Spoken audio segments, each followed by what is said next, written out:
Hello, আসসালামু আলাইকুম। সবাই কেমন আছেন? Welcome to my blog.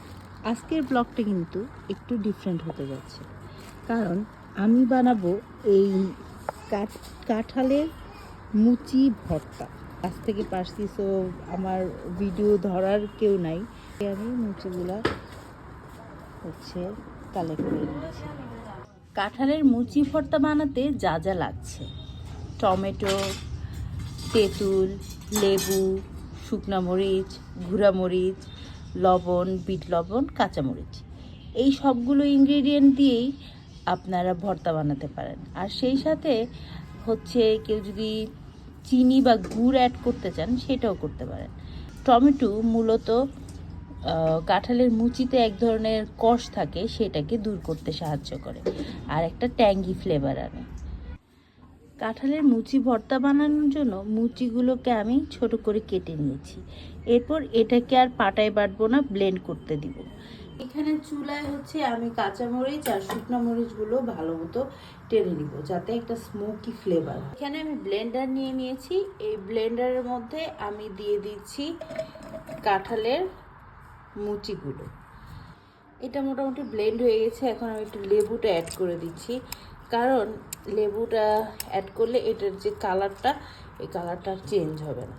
মানে অনেক সময় দেখা যায় যে কষের কারণে এটার কালারটা একটু কালচে হয়ে যায়, তার সাথে আমি লেবু অ্যাড করছি। এইবার মাখানো ঝাঁকানোর পালা। আমি সব জিনিস একসাথে, লেবুটাও চিপে নিয়েছি, মরিচগুলো হয়ে গেছে তেঁতুলের সাথে।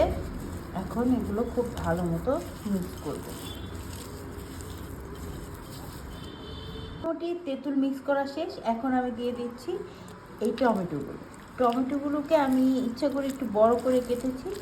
এটা মিক্স করলে ছোট হয়ে যাবে আর কি, মানে একসাথে মিক্স করলে অনেকটাই কমে আসবে। ওই একটু টমেটোর কামড় পড়লে দাঁতের নিচে খুব মজা লাগবে খেতে ভর্তাটা। ফ্রিজ খুলে দেখলাম একটু ধনিয়া পাতাও আছে, সো আমি ধনিয়া পাতাটাও অ্যাড করে দিলাম। এবার দিয়ে দিচ্ছি তেঁতুলের মুচিগুলো, সেটা দিয়ে একসাথে ভালো মতো মাখিয়ে নিব।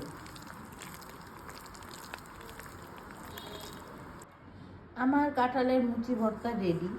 আর এটা খেতে অনেক মজা হয়েছে।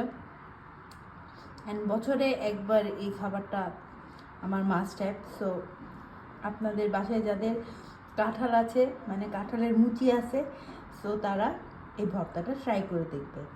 আজকে আমি এখানেই বিদায় নিচ্ছি। Happy eating, by.